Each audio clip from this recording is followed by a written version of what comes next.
పిత పుత్ర పవిత్రాత్మ నామమున ఆమేన్. ప్రియ జ్ఞానవాణి శ్రోతలారా, క్రీస్తు ప్రభుని యందు మిక్కిలి ప్రేమింపబడు బిడ్డలారా, ఈనాడు సత్యశ్రీ సభ పునీత 10వ భక్తినాథ పాపుగారిని స్మరిస్తూ వారి పండుగను జరుపుకొనుచున్నది. వీరు మతసాక్షి.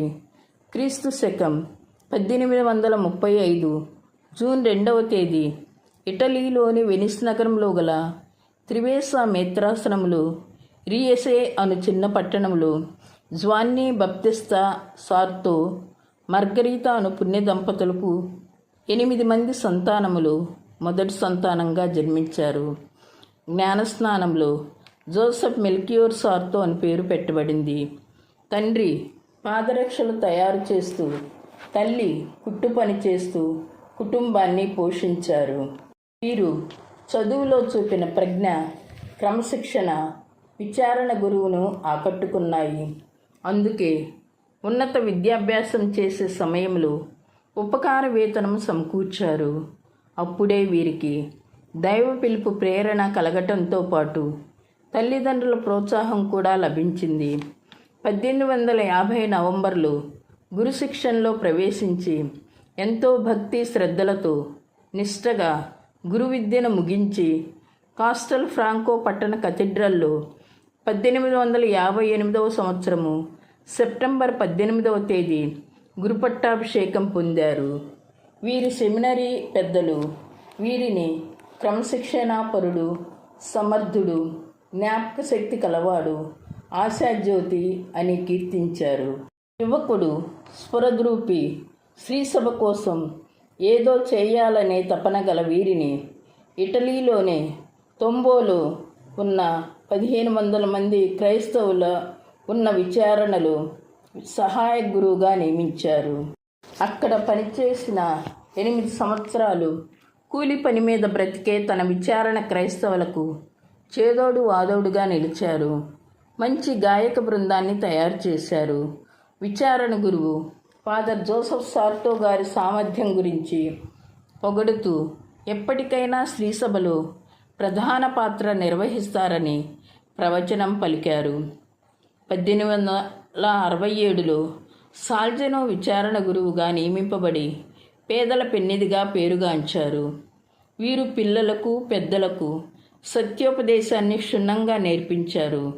వీరి సేవలను గుర్తించి 1875లో త్రెవిసా కెథీడ్రల్కు విచారణ గురువుగాను, మేత్రాసన ఛాన్సలర్గాను, సెమినరీ విద్యార్థులకు ఆధ్యాత్మిక సలహాదారులుగాను నియమింపబడ్డారు. కాబోయే గురువులను క్రీస్తుని పోలిన వారిగా తీర్చిదిద్దారు. 1884 నవంబర్ 16న 13వ సింహరాయల పోపు గారిచే మంతువా పీఠాధిపతులుగా ఎన్నుకోబడ్డారు. ఆ సమయంలో ప్రభుత్వం క్రైస్తవ మతానికి అనేక ఆంక్షలు విధించింది. ఈ దుస్థితిని జోసెఫ్ సార్తో గారు ఒక సవాలుగా స్వీకరించి క్రమశిక్షణతో పరివర్తన తెచ్చారు. తన పరిధిలోని అన్ని వర్గాల ప్రజలకు చేసిన సేవలను గుర్తించి 13వ సింహరాయల పోపు గారు 1893లో కార్డినలుగా ఎన్నుకున్నారు. దాదాపు 10 సంవత్సరాలు కార్డినల్గా తమ సేవలు కొనసాగించారు. ఆత్మల కాపరిగా, గురువర్గం సంస్కర్తగానే కాకుండా క్రైస్తవ విలువల సంరక్షకునిగా వెలుగొందారు.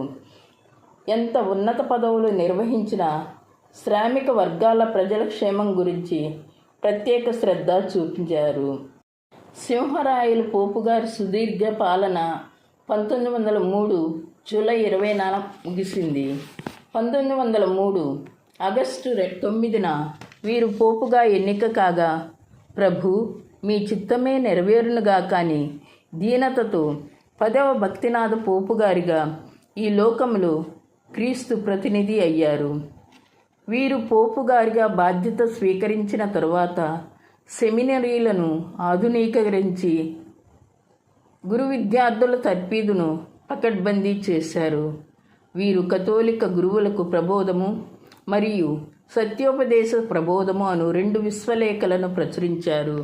కేవలము లాటిన్ భాషలోనే కాకుండా అందరికీ అర్థమయ్యే భాషలో పూజా కార్యక్రమాల్లో అందరూ భక్తియుతంగా పాల్గొనాలని ఆశించారు. 1905 నుండి 1910 వరకు దివ్య సప్రసాదం ఏడ వీరి నిర్ణయాలు దివ్య సప్రసాద పోపుగా ముద్ర వేసింది. అపోస్తులు శెవిరివారి వలె ప్రార్థనతో పాటు సాంఘిక సేవ ద్వారా మానవ సమాజాన్ని క్రీస్తు వైపు మరల్చాలని ఆశించారు.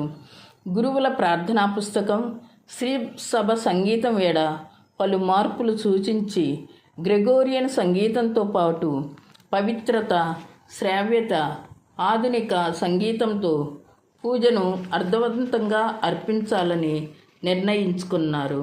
తమ వృద్ధాప్యంలో ఇన్ఫ్లుయెంజా వ్యాధి సోకి 1914 ఆగస్టు 20న మరణించారు. పేదవానిగా పుట్టాను, జీవించాను, మరణించాను అని వారి గురించి రాయబడింది. వారి పవిత్ర సమాధి వద్ద ప్రార్థించగా అనేక స్వస్థతలు జరిగాయి. 1951 జూన్ 3న 11వ భక్తినాథ పోపు గారిచే ధన్యజీవిగా ప్రకటింపబడి 1954 మే 29న 12వ భక్తినాథ పోపు గారిచే పునీతునిగా ప్రకటింపబడ్డారు. ఆమెన్. పితా, పుత్ర, పవిత్రాత్మ నామమున ఆమెన్.